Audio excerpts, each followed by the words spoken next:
Welcome to Manju cooking wonders. నేను మీ మంజు. ఈరోజు వీడియోలో మీకు సింపుల్గా అందరికీ నచ్చేలాగా పన్నీర్ కర్రీ ఎలా ప్రిపేర్ చేయాలో చూపిస్తాను. ఇది చపాతీలోకి చాలా బాగుంటుంది.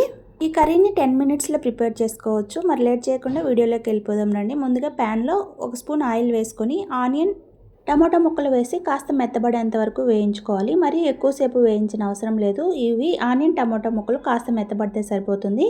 ఇందులోనే కొద్దిగా కొత్తిమీర కూడా వేసి కాసేపు మగ్గించుకోండి. కొత్తిమీర ఇలా ఆయిల్లో వేసి మిక్సీ పట్టుకోవడం వల్ల ఆ ఫ్లేవర్ ఈ కర్రీలో చాలా బాగుంటుంది. చూడండి, ఇలా కాస్త మెత్తబడిన తర్వాత స్టవ్ ఆఫ్ చేసి బాగా చల్లారిన తర్వాత మిక్సీ జార్లోకి వేసుకొని మెత్తగా పేస్ట్లా చేసుకోవాలి.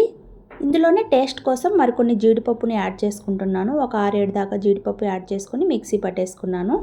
మీ దగ్గర జీడిపప్పు లేకపోతే పచ్చి కొబ్బరి అయినా కొద్దిగా వేసుకొని మిక్సీ పట్టుకోండి. తర్వాత అదే ప్యాన్లో కొద్దిగా ఆయిల్ వేసుకొని బిర్యానీ ఆకు, లవంగాలు, చెక్క, యాలకులు వేసుకొని అవి వేగిన తర్వాత మనం ముందుగా మిక్సీ పట్టేసుకున్న పేస్ట్ని వేసేసి అందులో కొద్దిగా ఉప్పు, కారం, ధనియా పౌడర్, 3-4 పచ్చిమిర్చిని ఇలా సన్నగా కట్ చేసుకొని వేసుకోండి. దీన్నంతటినీ కాస్త చిక్కబడేంత వరకు మగ్గించుకున్న తర్వాత కస్తూరి మేతిని ఇలా నలిపి వేసుకొని మరో 2 మినిట్స్ పాటు ఉడికించండి. ఈ కర్రీ చేసుకోవడం చాలా సింపుల్. ఈరోజు మా పిల్లల లంచ్ బాక్స్కి చపాతీ, పన్నీర్ కర్రీ పెట్టించానండి. చూడండి, ఇవి బాగా చిక్కబడింది కదా.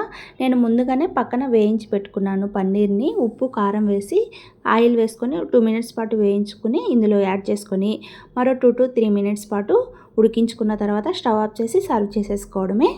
చూడండి, గ్రేవీ చాలా చిక్కగా చూస్తుంటేనే నోరూరుతుంది కదా. తప్పకుండా ట్రై చేయండి. సబ్స్క్రైబ్ చేసుకోండి.